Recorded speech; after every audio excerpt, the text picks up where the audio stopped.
a very difficult stretch, but you continue to perform at a high level. How are you able to get to your game? Basketball when I'm on the court.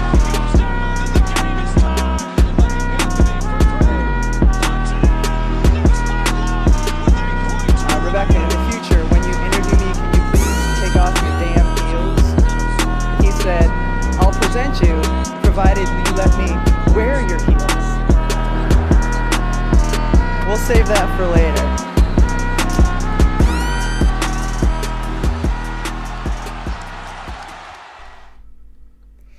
Bom dia pra todo mundo! Que dia é hoje? Quinta-feira. Essa semana passou rápido, né? Segunda-feira não teve jogo.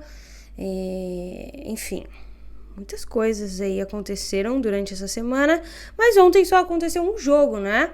Mas estamos aí chegando na reta final. Já nem vai ter jogo todo dia. Mas enquanto tem, a gente tá aqui. E hoje comigo, Carol Naege. Bom dia! Bom dia, Agatha Máximo. A gente tá agora oscilando, né? Um joguinho cada dia, daqui a pouco vão ter mais espaços e assim a temporada vai acabando. Pra tristeza de muitos, alegria da gente um pouco, né? Que vai conseguir dormir após alguns meses. Mas tá sendo muito legal. É uma temporada diferente, né? Bem diferente do que a gente tá acostumado nos últimos anos. E ontem nós tivemos a abertura da série de Dallas Mavericks e Golden State Warriors. Hoje é um momento da Carol, né? Vai ser o dia que ela vai poder rasgar palavras horríveis ao Dallas, que foi bem mal ontem. Mas uma série interessante, né? O Warriors tinha descansado um pouco mais. O time do Dallas foi um jogo 7, descansou bem menos, né? Jogou aí no domingo pra já começar uma nova série na terça. Então, é um time que vem mais cansado. E o Warriors também, que tem mando de quadra. Isso faz muita diferença para qualquer time, especialmente para um Warriors que nunca perdeu uma final de conferência com mando em quadra. Então, bom, não preciso dizer muita coisa, né? Se o Dallas conseguir passar, vai ser um baita feito contra um time multicampeão. Carol, o que você achou do jogo de ontem? Imagino que seja um jogo também que não vá ser sempre assim, né? Existem oscilações dentro de uma série, como existiu também na do Timberwolves e na do Suns. Mas um bom início para esse Warriors, né? Olha, a vitória pra mim não foi nada fora do normal, se tratando do Golden State Warriors, como você mesmo falou. E olhando até pela temporada regular mesmo, o Warriors só perdeu 10 jogos em casa, né? Uma dessas partidas foi justamente pro Dallas. Então era esperado que nesse primeiro jogo, pelo perfil da equipe, tivesse realmente esse domínio, né? O que a gente precisa chamar a atenção é realmente o trabalho defensivo, porque o Mavs veio de um jogo que dominou muito bem o Phoenix Suns, né? Não só um jogo, veio de 2 jogos onde ele conseguiu fazer muito bem o seu trabalho defensivo e ofensivo. E aí, a gente viu ontem um Golden State Warriors limitar o Luka Doncic a 6 de 18 arremessos. É um número muito abaixo do esperado, né? Principalmente pro Luka, que é o principal jogador do Dallas. Ele fez somente 20 pontos ontem. Além disso, as outras peças que são importantes pro Dallas funcionar, como o Finney-Smith e o Jalen Brunson, também ficaram abaixo dos 40% de aproveitamento dos arremessos, né? Eles ficaram todos ali entre 33% e 37% de aproveitamento. O jogador que melhor apareceu foi justamente o Dinwiddie, que fez 5 de 11 dos seus arremessos ali por 45%. O Dwight Powell teve uma média até boa, mas como ele quase não faz nada, né? Ele só tentou 2 arremessos ali de quadra. Não é tanto parâmetro pra gente falar isso, mas precisamos falar justamente do trabalho de Draymond Green, né? A expectativa que a gente tinha justamente de vê-lo defender o Luka e como o Mavs conseguiria responder ao trabalho defensivo do Warriors. Pois você muito bem mencionou, acho que esse é o ponto-chave do jogo de ontem, a defesa. Como os jogadores estavam empenhados e como faz diferença ter Draymond Green no seu time. Eu sou muito fã, muito mesmo fã do Draymond Green. Eu acho que em termos de energia, de liderança defensiva, não existe maior dentro da NBA. Gosto demais do cara. E ontem ele mostrou, né? Inclusive ele falou, né? Não, vocês não estão mais jogando contra o Phoenix Suns, vocês estão jogando contra um time multicampeão. É totalmente diferente. Um time, inclusive, que limitou o Mavericks, como você bem mencionou, num geral, a 36% de field goal, 23% das bolas de 3, que tem sido a grande arma desse time, e 66% de arremessos livres. Então, um jogo horrível, né? O Doncic, que tomou um arranhão na cara, inclusive, desde o começo ficou com aquela marca do sofrimento, ontem teve 7 turnovers. Esse é o número de turnovers que ele teve nos jogos 5, 6 e 7 da série do Suns junto, combinados, né? Somados. Então, mostra muito do que será essa série em termos defensivos, e o Luka vai ter que fazer alguma coisa, né? Sendo o principal jogador do time, vindo com todo esse hype que está sendo construído por um cara que ainda é muito jovem, mas enfim, tem muito talento, ele vai precisar achar uma forma de se desvencilhar disso. Mas muito me pareceu o que aconteceu no primeiro jogo 1 contra o Phoenix Suns, né? Inclusive, o Dallas teve uma derrota estranha. O Phoenix Suns, inclusive, foi dar risada, foi zoar o time, e aí o Luka voltou mais forte.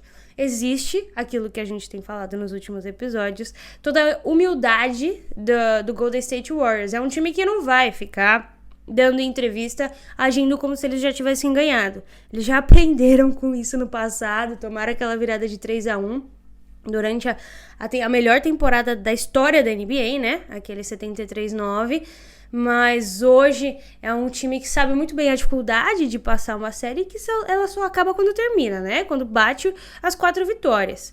Mas uma boa estreia de todos os titulares, que anotaram mais de 10 pontos, cada um deles, nesse time, de um Dallas que não teve mais de 2 pontos de vantagem durante o jogo, e de um Warriors que chegou a abrir 30, né? Então, assim, um baita jogo. Quando a gente olha em termos de comparação de rebotes, o Warriors foi muito superior, 35 rebotes contra 51, deu praticamente o dobro de assistências, 14-24, né? E ainda não encaixou também a bola de 3. Se esse Dallas encaixa a bola de 3, encaixa o field goal, a gente imagina que vai ficar muito parelho. O que tá me deixando curiosa, Carol, é o baixo aproveitamento nos lances livres do Golden State Warriors. Um time que sempre foi muito conhecido, né, por ter isso como a grande segurança. Teve essa temporada o Curry errando 3 lances, coisa que nunca tinha acontecido. E ontem, por exemplo, ele errou 3 de novo, 4 de 7. Ele ficou com 57% em field goal. É bem diferente do que a gente tá acostumado, né? Total, total. E além disso, algo que você bem pontuou que fez falta pro Mavs, também fez falta, né, as bolas de 3 pro Warriors. O próprio Klay Thompson, que é um gatilhaço, só acertou uma bola de 3 de 4. O Warriors terminou com 34,5%, mas muito pelo desempenho em conjunto do Wings, ora, quem diria, e do Curry, né? Mas mesmo assim ficaram abaixo ali do esperado para essa equipe. Então, além do lance livre, as bolas de 3 do Warriors estão com bastante dificuldade para cair. O Mavs tem uma excelente defesa de perímetro, isso sendo ajustado é um problema para o Warriors a pensar, né? Sobre os lances livres, a gente viu principalmente essa temporada que isso é muito importante para se vencer partidas e que faz muita diferença. Vide Joel Embiid, Você que diga, né? vence muitas partidas, né? Então é um ponto bem preocupante para o Warriors numa noite em que o Mavs esteja numa condição melhor, né? Principalmente defensivamente. Mais uma vez, o Mavs é uma das melhores defesas, tá entre as 5 melhores defesas da NBA. Aliás, é muito curioso a gente ver nessas duas finais, tanto no leste quanto no oeste, que nós temos as melhores defesas da NBA disputando as finais em cada lado, né? Um ponto muito importante para quem acha que defender não é importante, né? Pois é, a frase que eu e Drica comentamos a temporada inteira.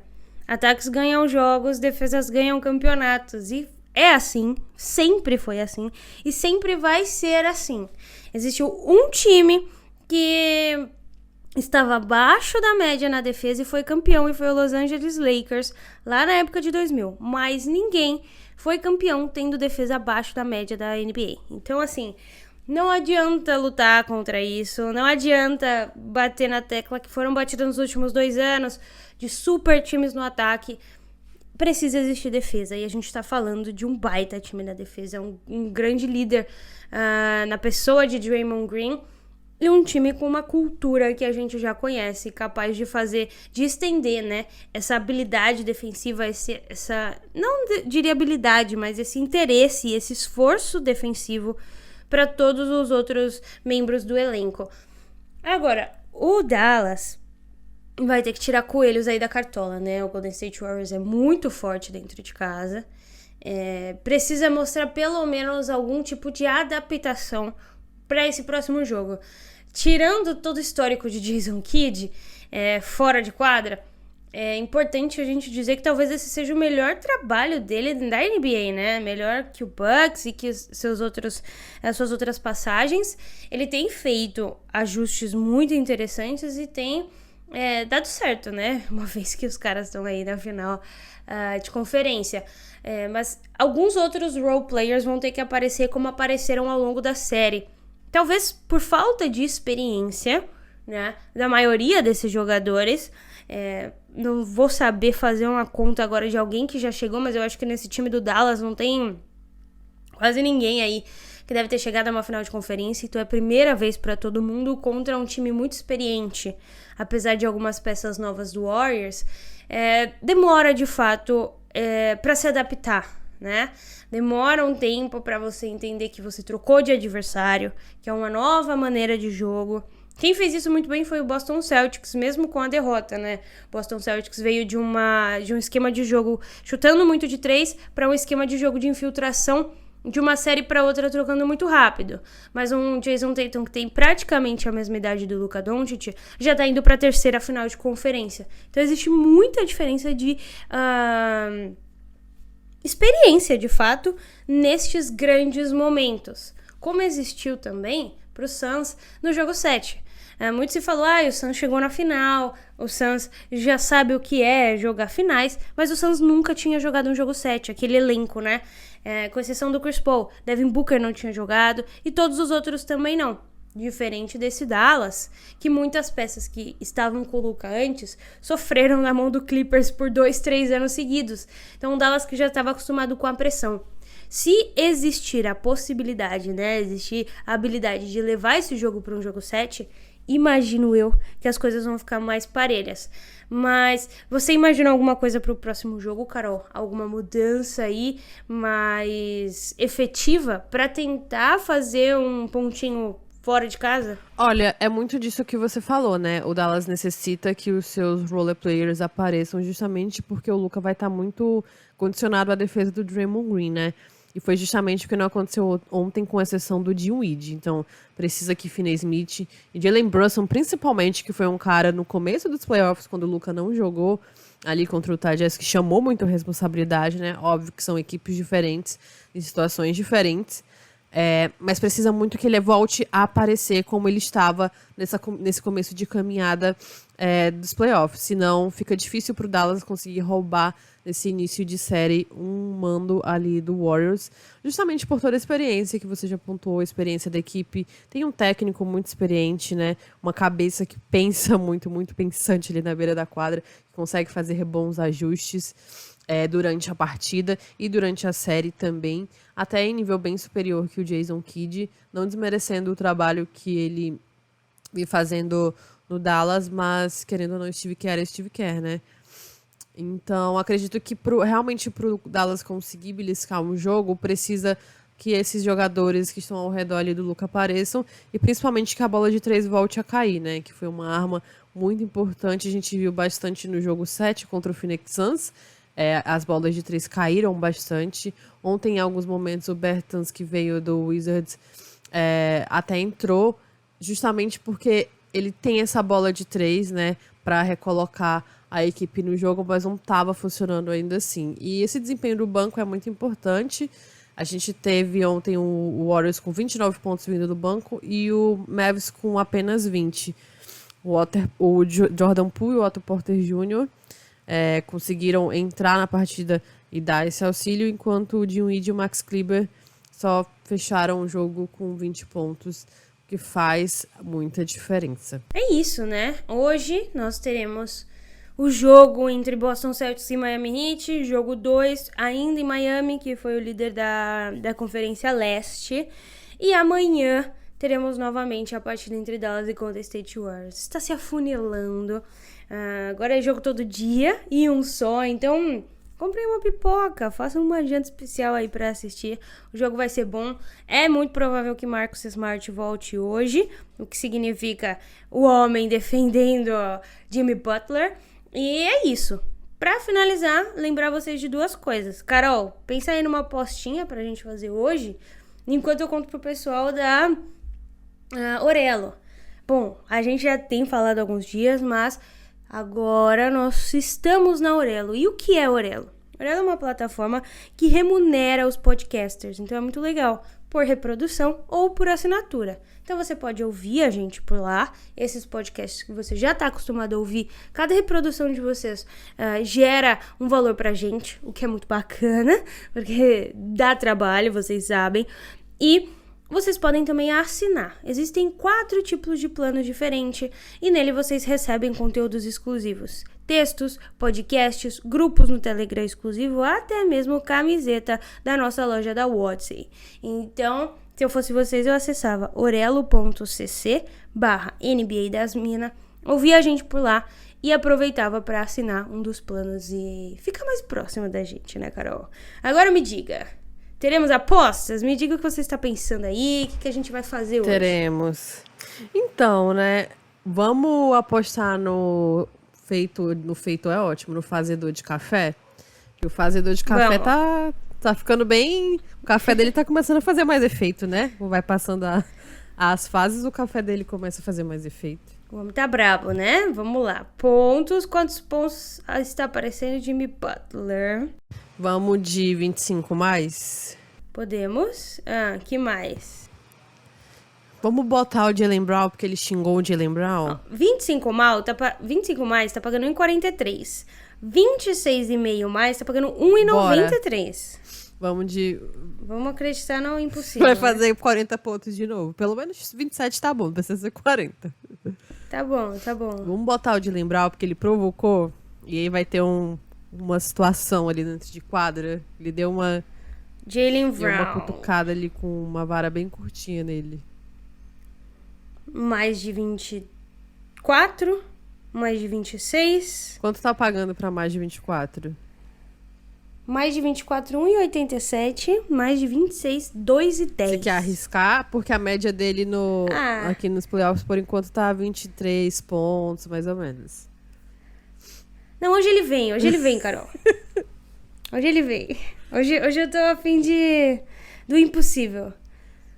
Depois que deu certo aquela nossa do Boss Tudo, que ninguém botou fé, uma odd de 5,50, aí deu bom. Tem o nosso caso, a PJ Tucker, né? Sempre mata uma bolinha. Essa é a nossa de segurança, Sim. né? Vamos nela, jogador 3 pontos, PJ Tucker. Cadê? 1,5, mais de 1,5. Toda vez que a gente apostou nisso deu certo. Pagando 2,82. Bora, PJ Tucker. Então é isso.